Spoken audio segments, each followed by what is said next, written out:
शिवाय नमस्तुभ्यम ओम पितृदेवाय नमः। बहुत ही प्यारा सा महीना चल रहा है, अश्विनी मास और पितृपक्ष। अब आपके पास मौका है, बस 2 दिन का है, प्रदोष और अमावस्या का। अगर आपके पितरों के निमित्त अब तक उपाय नहीं किए तो अब भी कर लीजिए, आपके पास समय है। फिर 1 साल बाद ही ऐसा मौका मिलेगा। पितृ दोष से मुक्ति का, पितरों का आशीर्वाद पाने के लिए 1 साल का मौका रहता है। फिर ये 365 दिनों का इंतज़ार करना पड़ेगा। इससे पहले आप इंतज़ार करें, अभी आपके पास समय है, बहुत सुनहरा मौका भी है। सर्व पितृ अमावस्या प्रदोष, कहीं कहीं प्रदोष आज मनाया जाएगा, कहीं कहीं कल। तो जब भी प्रदोष मनाइए या दोनों दिन, आज जो उपाय बताऊंगी ये उपाय आप दोनों दिन कर सकते हैं, लेकिन पूर्णतः श्रद्धा एवं विश्वास से। ये उपाय आपको रात्रि में करना है। जो मैं आपको आज उपाय बताऊंगी ये रात्रि के 9 बजे करना है। आज भी कर लीजिए, कल भी, अमावस्या के दिन, तीनों दिन ये उपाय आप कर सकते हैं। ये उपाय आपके घर की बड़ी माताएं बहनें करें या वो करने लायक नहीं हो, शारीरिक क्षमता नहीं हो या मासिक धर्म आया हो, तो पुरुष भी इस उपाय को कर सकते हैं। बहुत ही प्यारा सा उपाय है पितृदोष से मुक्ति के लिए और अपनी घर में पितरों का आशीर्वाद पाने के लिए। कहते हैं जब पितर आशीर्वाद देते हैं तो हमारे देवी देवता भी हमें आशीर्वाद देते हैं। तो आइए, इस मौके को हाथ से नहीं जाने देना है। छोटा सा उपाय घर पे ही करना है, कहीं नहीं जाना है, आपको घर पर ही करना है। तो आइए, उपाय की सामग्री आप नोट कीजिएगा, आराम से समझिएगा। सामग्री है, आपको एक बेलपत्र लेना है, चाहे पहले से रखा हो, बस टूटा फूटा खंडित नहीं होना चाहिए, टूटा फूटा खंडित नहीं होना चाहिए। एक बेलपत्र ले लीजिए और एक कमलगट्टा। अब कमलगट्टा आ गया तो आप सोच रहे होंगे धन का। हाँ, धन संबंधी जब पितरों का आशीर्वाद मिलेगा, माता लक्ष्मी का आशीर्वाद मिलेगा, सभी देवी देवताओं का आशीर्वाद जब हमें मिलेगा तो हमारे घर में ऑटोमेटिक ही सुख, समृद्धि, शांति तीनों अपने आप ही आ जाएगी। तो क्या करना है, आपको एक कमलगट्टा लेना है, एक बेलपत्र लेना है और एक दीपक तैयार करना है घी का। अब आपके पास गाय का घी नहीं मिले तो जो है वो उपयोग में कर लीजिए, नहीं तो सरसों का तेल उपयोग में आप ले सकते हैं। पितरों के निमित्त जो दीपक हम प्रज्वलित करते हैं उसमें सरसों का तेल उपयोग में आप ले सकते हैं। सारी सामग्री तैयार कर लिए। अब लंबी बत्ती का दीपक जलाना है। कहाँ जलाना है, कैसे जलाना है, ये सारा उपाय मैं बताऊंगी, ध्यान से समझिए। आपके घर में रसोई घर सबके घरों में होता है, तो वहाँ पीने का पानी अवश्य घरों में रखते होंगे आप, तो पीने का पानी तो रखते हैं। तो चाहे आरओ लगा हो, चाहे परिंदा मटका हो, कुछ भी हो, टंकी हो, कुछ तो रखे ही होंगे पीने की पानी के लिए। तो वहाँ आपको बेलपत्री रखना है। जो पीने का पानी का बर्तन है उस समय लंबी बत्ती, जहाँ पानी का मटका या आरओ लगा हुआ है उस तरफ बड़ी पत्ती करके रखेंगे बेलपत्री की, ठीक है। अब बेलपत्री रख दिए। अब दीपक जो तैयार किए हैं वो दीपक रखेंगे, दीपक प्रज्वलित करेंगे दीप मंत्र पढ़ते हुए। दीप ज्योतिर परब्रह्म, दीप ज्योतिर जनार्दना, दीपो हरत मे पापम, दीप ज्योति नमस्तुते, शुभम करोति कल्याणम, आरोग्य धन संपदा, शत्रु बुद्धि विनाशाय, दीप ज्योति नमस्तुते। ठीक है, ये मंत्र पढ़ते हुए दीपक जला दिए। अब आप कहेंगे बेलपत्री के ऊपर हमने दीपक रख दिया, दीपक प्रज्वलित भी कर दिया, अब जो कमलगट्टा बचा है उसे क्या करेंगे? तो कमलगट्टा भी उसी में डालना है। पहले आपको रसोई साफ कर लेना है, सब भोजन पानी कर ले, रसोई अच्छे से साफ कर लेना है। ये रात्रि के समय बेलपत्री रख के दीपक रखने वाला उपाय है। तो रात्रि के समय पहले रसोई अच्छी तरह साफ कर लेना। आज भी ये उपाय कर सकते हैं, कल भी, परसों, तीनों दिन लगातार इस उपाय को आप कर सकते हैं, ठीक है। तो आप वहाँ दीपक जला दिए। अब आपको क्या करना है, जो जलते हुए दीपक में आप कमलगट्टा लेना। पितृदेव आर्यमा, पितृ देवता का नाम है, क्योंकि पितृदेव के नाम से जला है। तो आपको दक्षिण दिशा की तरफ ही ज्योत का लौ करना है, मतलब दीपक जलाना है। और आप दक्षिण दिशा की तरफ मुख करके खड़े हो जाइए और जो कमल गट्टा लिया अपनी मनोकामना कहते हुए, पितृ देवता आर्यमा का ध्यान करते हुए उसमें डाल दीजिए। अच्छा, आप डाल दिए, रात्रि में रसोई बंद कर दी। अब सवाल उठता है जो बेलपत्री और कमल गट्टे का, उसका करें क्या हम? तो उसका भी उपाय है, ध्यान से सुनिए। आप सुबह स्नान कर लिए, जब उठे 10 बजे के पहले पहले, 10 बजे के पहले पहले ये कराना है उपाय। अब जो दीपक है वो आप हटा लीजिए, उपयोग में ला सकते हैं धुल के दोबारा, कोई दिक्कत नहीं है। मिट्टी का दीपक ले लीजिए, नया नहीं जरूरी है, पुराना आप उपयोग में ले सकते हैं अच्छे से साफ करके, ठीक है। ये नहीं कि दीपक जलाया और फेंक दिया, वो बेकार काम है। उससे अशुभता ही मिलती है। दीपक उपयोग में बार बार ले सकते हैं, थोड़ा सा गंगा जल से शुद्ध करते हुए, ठीक है। तो अब जो बेलपत्री कमलगट्टा बचा है तो आप स्नान कीजिए। जैसे कि वीडियो में बताए 3 वृक्षों के बारे में बताए जिसमें पितृ देवताओं का वास होता है। एक बरगद का, दूसरा पीपल का, तीसरा बेलपत्री का। आसपास कोई सा इन तीनों में से कोई सा भी एक वृक्ष हो, जैसे बरगद का तो नहीं मिलता खास तौर पे, लेकिन पीपल अधिकतर मिल जाते हैं। बेलपत्री भी आजकल लोग शिव पुराण की कथा सुनने से लगाने लगे हैं। तो पेड़ के नीचे रखना है। जैसे अपने लंबाई से ऊंचा जो होता है उसे पेड़ कहते हैं, और नीचा जो होता है छोटा पौधा। तो आप रखाइए पितृ देवता आर्यमा का नाम लेके, पितृ देवता आर्यमा का नाम लेकर बेलपत्री और कमलगट्टा वहाँ चढ़ा आइए। इससे आपके घर में सुख सुविधाएं सारी बढ़ेंगी। छोटा सा उपाय है, बहुत ही प्यारा सा उपाय है, पूर्णतः श्रद्धा एवं विश्वास से करना। हाँ, आगे उपाय बताऊंगी, लेकिन अभी तक मेरी वीडियो को लाइक नहीं किया, और जो माताएं बहनें भाई मेरी आवाज़ पहली बार सुन रहे हैं, कृपया मेरी वीडियो को लाइक एवं सब्सक्राइब अवश्य कर दीजिएगा।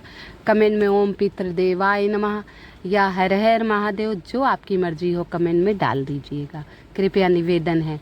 आइए अगला उपाय है, बहुत ही प्यारा सा, बहुत ही विशेष उपाय है, प्रदोष का उपाय है। आज रवि प्रदोष है, कई कैलेंडरों में 30 को है, तो आप 30 को भी कर सकते हैं, लेकिन आज ही प्रदोष है। प्रदोष तब मनाया जाता है जब प्रदोष संध्या बेला पे रहता, तो आज संध्या बेला पे है, कल दोपहर तक है, उदय तिथि में है कल। तो आइए अगला उपाय बहुत ही विशेष है, बहुत ही छोटा सा है, लेकिन बहुत ही प्यारा सा है। छोटा सा उपाय है, बहुत ही प्यारा सा है।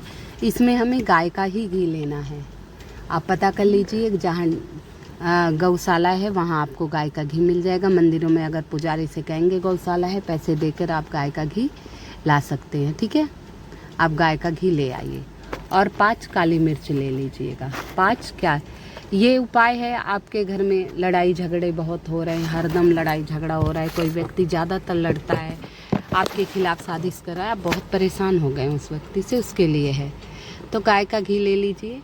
1 लोटा जल जो आप अपने रसोई घर से भरेंगे, कुछ बूंदे उसमें गंगा जल की डाल देंगे। कुछ बूंदे क्या करना है, हमें गंगा जल की उसमें डाल देना है। अब जो काली मिर्च ली है उसे अच्छी तरह पीस लीजिएगा, पाउडर बना लीजिए। और ये उपाय सारा करते समय श्री शिवाय नमस्तुभ्यम, श्री शिवाय नमस्तुभ्यम, श्री शिवाय नमस्तुभ्यम का जाप करते रहना चाहिए। अब ये पाउडर बनाकर उसी जल में आप डाल दीजिए। अब घी ले लीजिए। अब चले जाइए, आपको शिव मंदिर जाना है, ठीक है। या आपके घर में शिवलिंग हो वहाँ भी कर सकते हैं इस उपाय को, और घर में नहीं हो, पास पड़ोस में हो तो कर सकते हैं। और मंदिर जा रहे हैं तो बहुत बढ़िया, क्योंकि प्राण प्रतिष्ठित मूर्तियाँ रहती हैं मंदिर में, सर्वदा पूजा होती है। लोग बिना मन के भी आते हैं तो प्रभु का नाम लेते हैं। हरदम जहाँ प्रभु का नाम गूंजता है तो साक्षात विराजमान है भोले, वैसे तो कण कण में ईश्वर हैं। तो आप ये उपाय कर सकते हैं। जैसे कि हमें पता है 5 जगह पूजन होता है शिवलिंग का, तो घी पहले श्री शिवाय नमस्तुभ्यम का जाप करते हुए गणेश जी के स्थान पर आपको लगा देना है। कहाँ लगा देना है आपको? गणेश जी के स्थान पर। दूसरा कार्तिकेय जी के स्थान पर। तीसरा माता अशोक सुंदरी जो भगवान भोलेनाथ की सबसे लाडली सबसे प्रिय पुत्री हैं, वहाँ लगा दीजिएगा।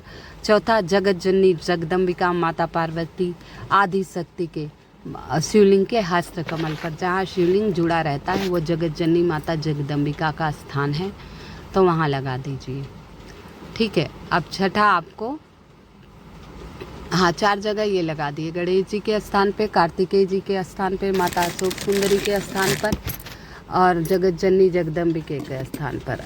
अब आपको लगा देना है भगवान भोलेनाथ के शिवलिंग पर, ठीक है। अब हम ये 5 जगह लगा दिए। अब जो हम 1 लोटा जल लिए हैं, ले गए हो ना, थोड़ा सा गंगा जल डाल लीजिएगा भाई, बताए ना बताए, लेकिन गंगा जल अवश्य डाल लीजिएगा, चाहे जब उपाय करो जल में, बड़ा अच्छा होता है, मोक्ष की प्राप्ति होती है। कहते हैं 100 कन्याओं के भोजन कराने के बराबर फल भी मिलता है। तो 2-4 बूंद गंगा जल डाल लीजिए, काली मिर्च मिला लिए, तो अब जल चढ़ा दीजिए। पहले गणेश जी के स्थान पर श्री शिवाय नमस्तुभ्यम, फिर कार्तिकेय जी के स्थान पर, फिर माता अशोक सुंदरी के स्थान पर, फिर जगत जननी जगदम्बिके माता शक्ति स्वरूपा आदि शक्ति माता पार्वती गौरी के स्थान पे हस्त कमल पे माता के चढ़ा दीजिए। अब आपका जो जल बचा जो आपके घर में बहुत ज़्यादा गुस्सा करता है, लड़ाई झगड़े करता है, उसका नाम गोत्र बोलकर सारा जल, जो भी भगवान का नाम आपको प्रिय हो, अवधूतेश्वर महादेव, पितरेश्वर महादेव, रामेश्वर महादेव, कुंदकेश्वर महादेव, अवधूतेश्वर और कुंदकेश्वर महादेव का नाम लेने से सारे कष्ट दूर हो जाते। तो आप इन्हीं में से 2 में से एक नाम ले लीजिएगा। अवधूतेश्वर महादेव की जय, अवधूतेश्वर महादेव की जय, अवधूतेश्वर महादेव की जय करते हुए सारा जल शिवलिंग पर चढ़ा दीजिएगा।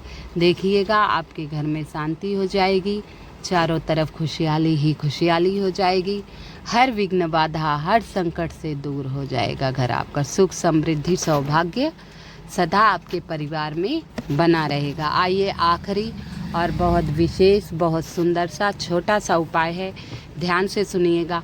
अगर अब तक वीडियो को लाइक नहीं किया हो कृपया लाइक कर दीजिएगा प्लीज़। यहाँ पर हमने 2 उपाय की बात कर ली है, अब आगे बढ़ते हैं अपने वीडियो में तीसरे उपाय की तरफ, बहुत ही विशेष। अब 31 मूंग के दाने, तो आपके मन में आया होगा कि ये इच्छा पूर्ति के लिए, बिल्कुल मनोकामना पूरी हो, इच्छा आपकी पूरी हो जाए, इसलिए बहुत ही विशेष बहुत ही छोटा सा उपाय। ये उपाय आप घर पर ही कर सकते हैं, मंदिर जाना चाहें तो जाएं, नहीं जाना चाहते या नहीं समय है तो कोई पाबंदी नहीं है इस उपाय में। तो घर पे उपाय करने का बहुत ही विशेष महत्व होता है। छोटा सा उपाय है, पितृपक्ष में आपको उपाय करना है तो ये ध्यान से सुन लीजिएगा। आपको 31 साबुत मूंग लेने हैं। उपाय में एकदम स्वच्छ ही होने चाहिए, साबुत होने चाहिए, टूटे फूटे खंडित कीड़े लगे हुए मूंग नहीं होने चाहिए, ध्यान रखना। ये घर पे नहीं है तो 10 रुपए का ले आइए, अभी आपके पास समय है, रात्रि में ये उपाय करना है।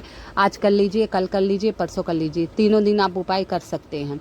आपके पास बहुत ही सुनहरा मौका है, मात्र 3 दिन बचे हैं, आखिरी मौका है, नहीं तो आपको 365 दिन इंतजार करना है।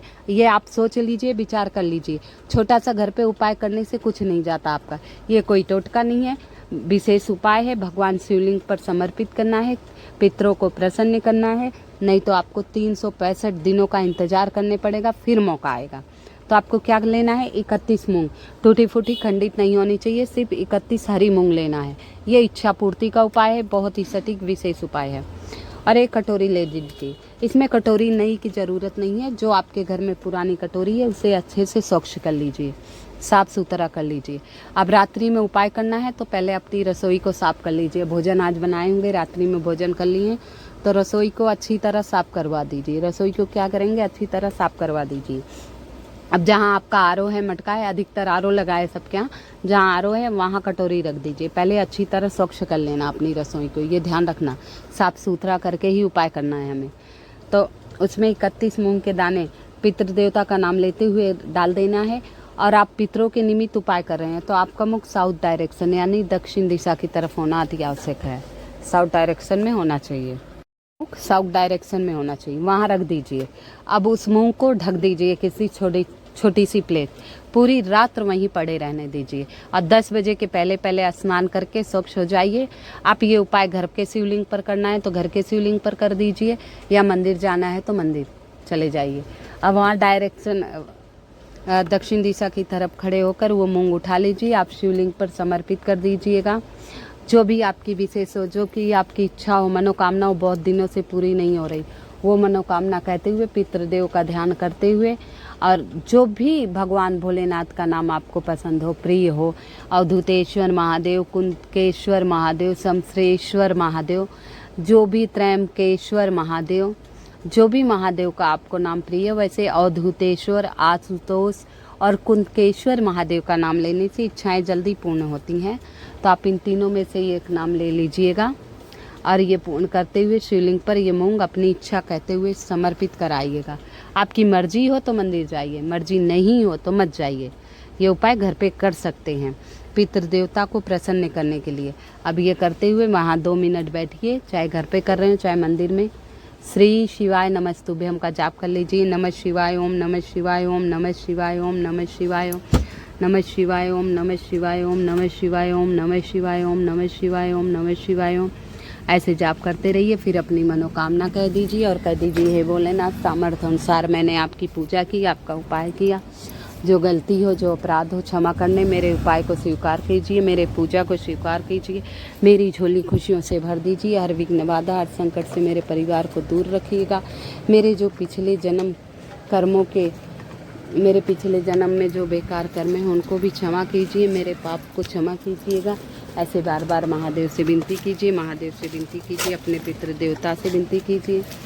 पितृपक्ष बहुत ही विशेष दिन है, ये हर प्रदोष को कर सकते हैं, लेकिन पितृ प्रदोष बहुत विशेष प्रदोष है, इससे पितृ देवता का आशीर्वाद भी हमें मिलेगा। इन दौरान हम जो उपाय करते हैं उनमें पितृ देवताओं का विभाग होता है, तो इनमें बहुत विशेष आशीर्वाद मिलेगा। तो छोटे छोटे उपाय बताने की कोशिश की है, कृपया इसे श्रद्धा एवं विश्वास से करना। महादेव का जो भी नाम आपको प्रिय लगता हो कमेंट द्वारा लिख के बताइएगा। आप सभी को प्रदोष व्रत की हार्दिक शुभकामनाएं। महादेव सबकी इच्छा पूर्ण करें, और जो कमेंट में हर हर महादेव लिखे उनकी इच्छा अवश्य पूर्ण हो। हर हर महादेव, जय जय महादेव, हर हर महादेव। ओम नमः शिवाय, ओम नमः शिवाय, ओम नमः शिवाय, ओम नमः शिवाय, ओम नमः शिवाय, ओम नमः शिवाय।